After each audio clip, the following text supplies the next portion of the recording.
এত রাতে কিভাবে যাবা, কিভাবে বাসে যাবা?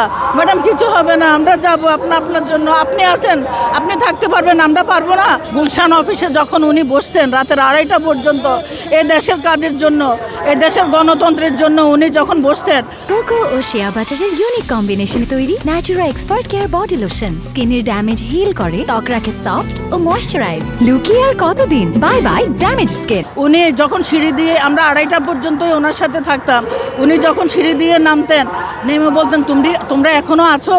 এত রাতে কিভাবে যাবা, কিভাবে বাসে যাবা? ম্যাডাম কিছু হবে না, আমরা যাব আপনার জন্য। আপনি আসেন, আপনি থাকতে পারবেন, আমরা পারবো না? আমরা আসি, আপনি আমাদের জন্য দোয়া করবেন, ইনশাল্লাহ যেতে পারবো।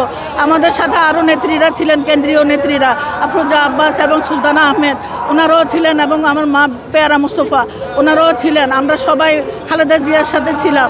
আমাদেরকে বলতো কিভাবে যাবা, এত রাত্রি কিভাবে থাকবা।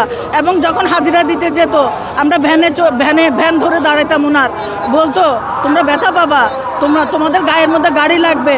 এই ধরনের উনি আমাদের দিকে সবসময় নজর দিতেন, সবসময় খেয়াল রাখতেন যে আমরা ব্যথা পাবো। তাহলে এই ব্যথাটা আজকে শেখ হাসিনা তাকে দেওয়া হয়েছে, তাকে স্লো প্রয়োজন দিয়ে তাকে মারা হয়েছে।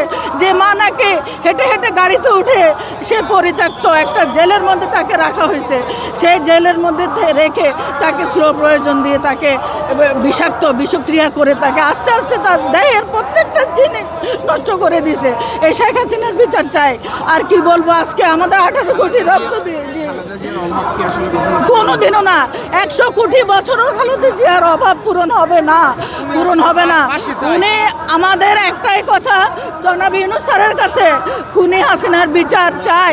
এখনো সে কিভাবে বেঁচে আছে, কিভাবে?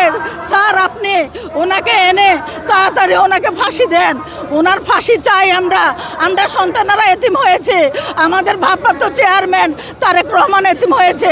কিন্তু ভাইয়াকে বলি, ও ভাইয়া আপনি এতিম হন নাই, আমরা ভাই বোনেরা আপনার পাশে আছি।